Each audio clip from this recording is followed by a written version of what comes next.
Got a few geese out here in this field.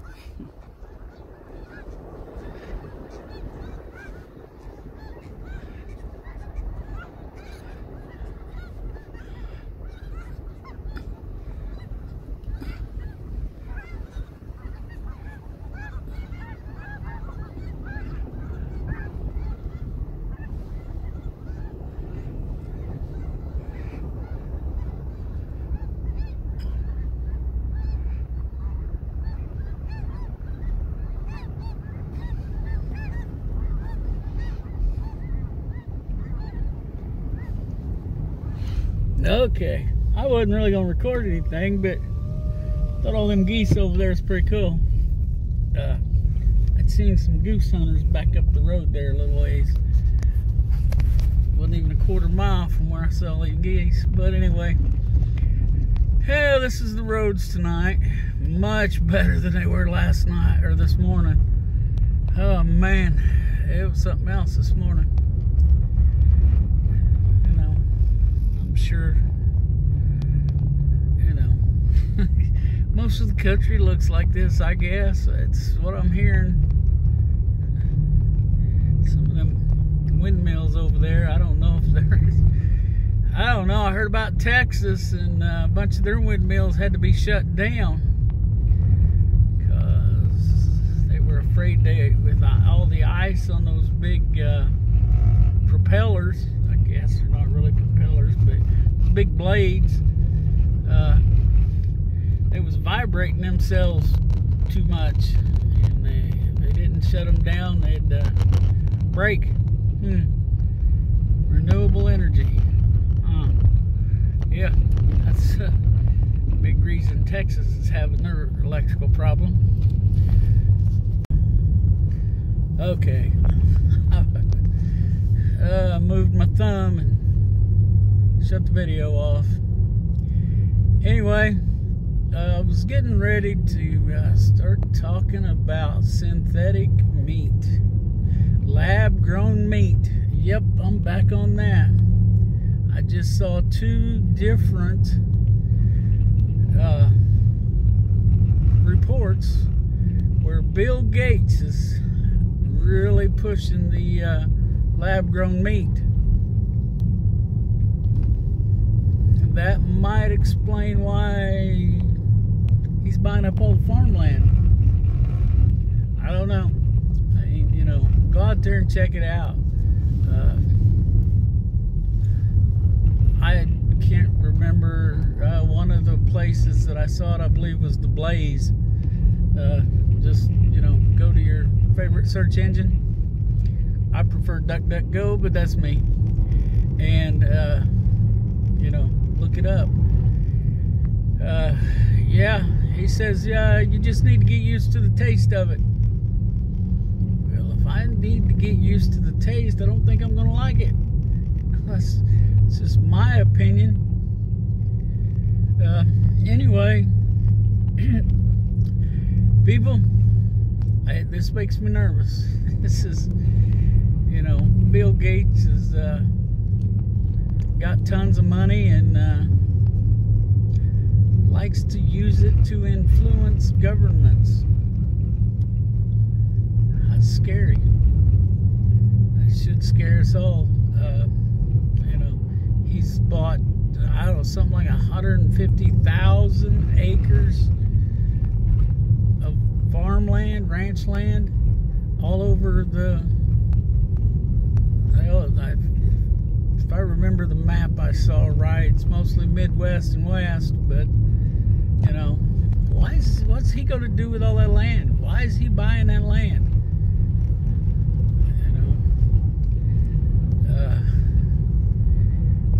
You know, it's worrisome to me, and I know maybe I don't worry anybody else. Well, I know that some other people are worried about it, but anyway, go check that out. You know, man, this whole lab-grown meat stuff just doesn't seem right. You know, they say that our current way of growing livestock, especially cattle, is just it's unsustainable. And I kind of agree with that. Plus, it's not the best quality of meat. I mean, you know, it's cheap meat. You know, that's for sure. That's all what we've all gotten used to. But, man, I drive through the country here. And, I mean, right over here, you know, they got some cows. But right across the road there, that piece of property there is empty. They're not doing anything with it. It's just sitting there. Well, that little clearing they cut some hay off of, you know. They got a few cows in here. You'll see them here in a second. Right there. You know, they got a few cows in there. But I drive through the countryside. You know, there's a big old open area where they're not raising anything. You know. So anyway, I like I said, I'll repeat myself again. I'm not above that. You know, and here, this field right here, this field here hasn't had anything in it in years. You know, just nothing, just grass and weeds. I don't know. It might be a CRP field, Conservation Reserve Program field, where the Missouri Department of Conservation pays people to do nothing with their land. But anyway, I get out and drive through the country, and I just see places everywhere that are just empty and grown up with brush and, you know, not being used for anything. And, you know, it is so hard for especially young people to break into farming, especially if they don't have family in it that can help them out. You know, and we got this land just doing nothing. You know, I look and Rhonda gets tired of hearing it, but I'll point out places. Look, there's that little bitty spot right there. Look, you see that? You know, it'd be just, well, here's a spot coming up there. You probably can't see it too well here, but it's that grassy spot right through there. You know, well, that's a swampy area. Yeah, I can see why there's nothing good on there. Never mind, not a good example. But over here, you know, there's nothing in there. You know, somebody, you know, they could lease that out to some young person and they could raise some pigs or cows or goats, sheep, something, you know. And, you know, all the big farms, the big meat processing companies have pretty much squeezed the little guy out. You know, when I was a kid, you know, my dad didn't make his living farming. We always had pigs and an old milk cow, you know, which meant we got a calf every year that we would raise and usually eat.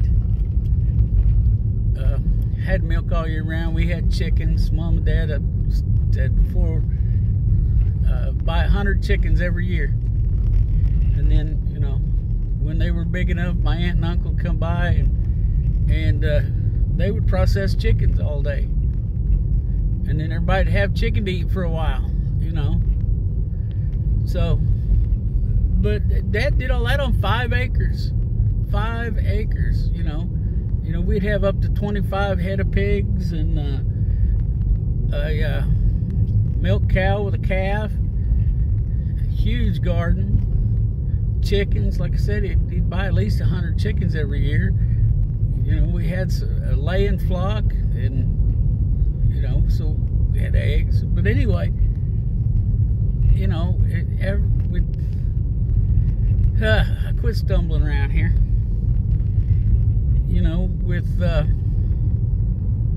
all of that, we ate good. I've mentioned that before. But we would sell a pig once in a while. You know, money get tight. Dad worked construction. So when the weather was like this, he couldn't work. you know, he would have been out of work for about 2 weeks. Here, you know, he's still doing that right now. So, money get a little tight. We'd load up a pig or two, depending on what we had, and run them out over Joplin to the stockyards, and, you know, sell them. Just let them go for auction, just, you know, whatever they bring, which usually, you know, bring a decent price, you know, $1 a pound or so, which still, I find that interesting. There's vehicles coming, so you're gonna have to look the inside of Rhonda's car for a minute. I don't think they'd like me videoing them. Might think I'm some kind of weirdo, which we all know I am some kind of weirdo, but not that kind. Okay, so we would run a pig or two to the stockyard, you know, make a couple $100, $300-400. Give us enough money to get through until Dad got to working again, you know. Keep the lights on. So, but it just, you know, and this is another problem with today. That was farmland, and they built this little community out here in the middle of nowhere, and, you know. Anyway, and here's some more property. Right here is a prime example. This stretch of property here, there's I don't know how many acres in there, quite a few, but it's just there. I don't know who owns it or anything, but they're not doing anything with it. And, you know, and you could run some pigs in there, some goats in there, whatever, sheep, you know. But anyway, you know, but what the part of the reason Dad got out of raising pigs and everything is, of course, all of us kids have grown, moved away, and, you know, had jobs, and, you know, and he just didn't need as much, you know. Him and Mom wasn't going to eat a hog and a cow every year. So, and then, you know, we couldn't just take them to the stockyards. In order to sell the stockyards, they wanted the tails docked and the tusk pulled, and it just wasn't worth the extra trouble. And, you know, like I said, by that point, Dad was kind of at a point where he just didn't feel he needed to do that anymore. He still grew a big garden, but he just didn't want to fight the livestock anymore. But I understand that. But, you know, like, there's a little spot right there we could, you know, I don't know how well y'all saw that, but, you know, it's like, I don't know, maybe an acre. But, you know, you can throw a pig pen up there, a solar fence charger, and, you know, some hot wire, and you keep 3 or 4 pigs in there, you know. And, you know, my point is that we've got plenty of land in this country. This little place right here, oh, they run a couple of cows, I think, but not very much, you know. But there's no money in it, you know. And because, you know, these big, huge feedlots where the cows stand in mud and eat all day, and, you know, are fed antibiotics because they're not living in a clean environment, you know, it's just cheaper. But, you know, I don't know, I kind of hope I'm not rambling too much here.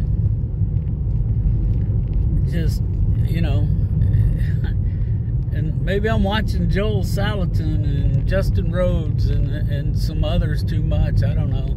Chuck down at Sheridan Park Farms. You know, just, I'm seeing there's opportunity out here for people to make a decent living. I mean, that people don't want a decent living, though. I mean, I don't know. I'm noticing that as I get older and pay more attention to things,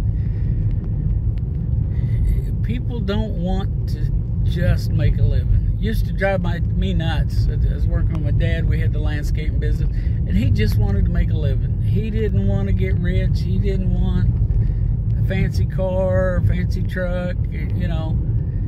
And, you know, I was in my 20s, and I was like, we need this, we need that. And, you know, I wanted to really grow it. And of course, I was kind of dumb and uneducated. And I got an education pretty quick in that business. That's a rough business, which I don't need to go into that now. But, you know, but I'm getting to that point in my life where I just want to make a living. I'm tired of the rat race. I want a comfortable living, but I just, you know, I'd kind of like to get up, you know, 7 o'clock in the morning, 6 o'clock, drink me a cup of coffee, fix me some breakfast, enjoy my breakfast, you know, and then get out and do chores in the morning and, you know, whatever that consists of, and you know, work at something the rest of the day, and then do the chores in the evening, and, you know, be done for the day. It's not going to work that way. I'm aware of that. There's still books to be kept and records and all of that, but anyway, I guess I'm going to stop my rambling here. It's snowing again. I don't know if y'all can see it, but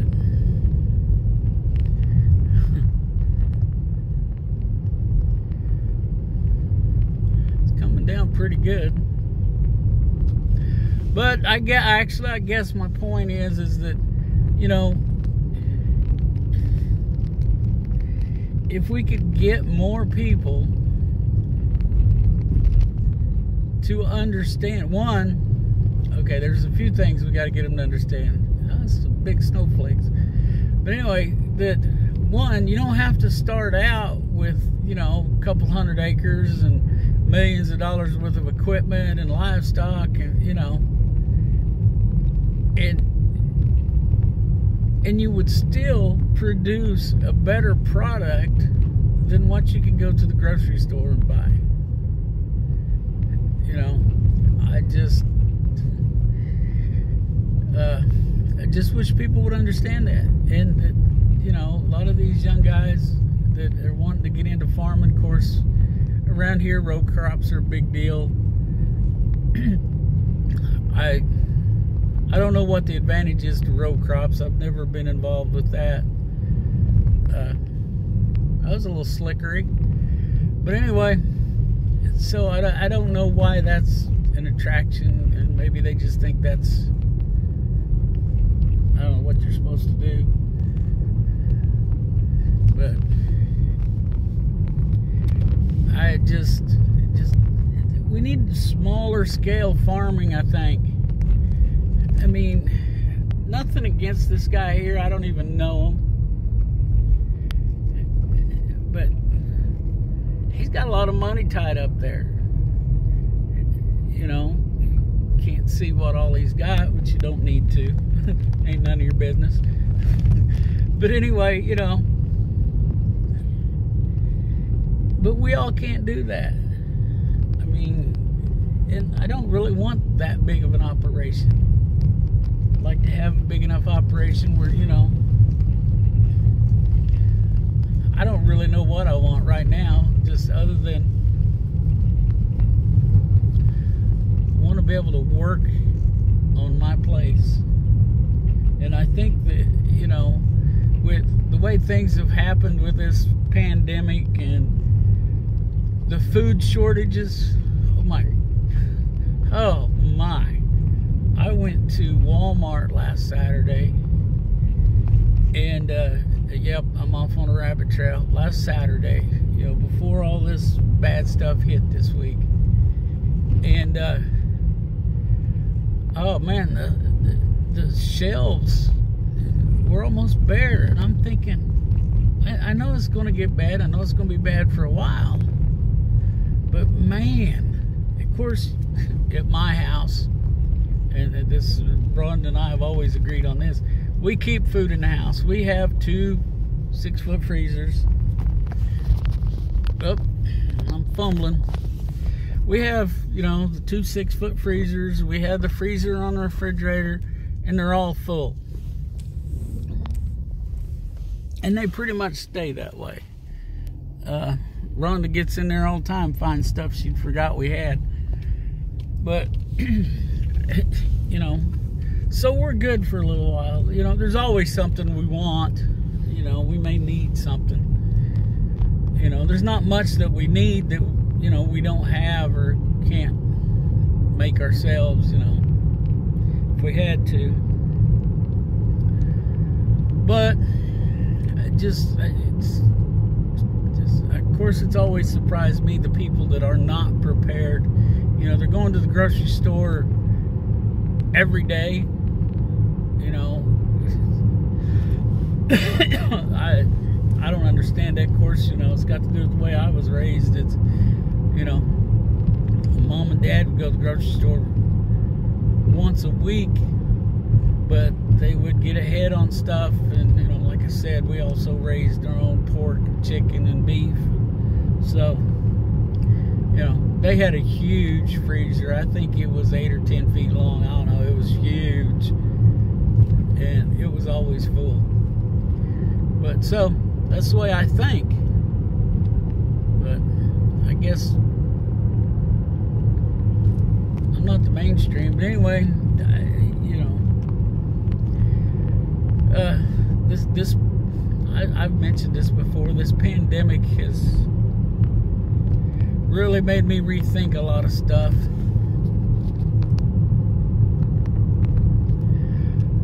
And you know, we're making changes. You know, I've mentioned a lot of those before, and I think a lot of people need to be making changes. I've talked to different people. Of course, it's interesting to find out what people's priorities are. I talked to, well, he's a friend of mine, not somebody I run around with a lot anymore, but, well, it was actually, he's a friend of my brother's. They were really close at one time. But anyway, I was talking to him a few weeks ago, and, you know, kind of the same mindset. Of course, he lives in town, always has, probably always will.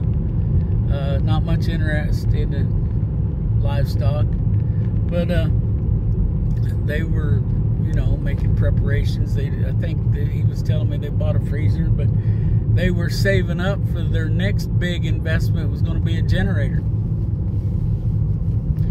which, you know, I kind of like that idea. You know, especially after this week with the rolling blackouts that went around, you know, all over this part of the country. As far as I know, we didn't have any up here. Hang on, this is gonna be bumpy. But anyway, you know, like I said, just people have different priorities. So, okay, well, I think I'm gonna close this out. They're not very good at cleaning the streets here in the big city of Minden. And so I'm gonna have to have 2 hands to drive here. So, you know, let's look out for each other. Let's help each other when we can. And let's all pray. And I'll catch y'all later. Okay, yeah, I was gonna end the video there, but thought y'all might like to see the road to my house. Somebody was messing around there. This is the road that take you to my house. It's a little bumpy. Knucklehead's been out here playing on it too. That's a little better than I thought it would be. That road I just turned off of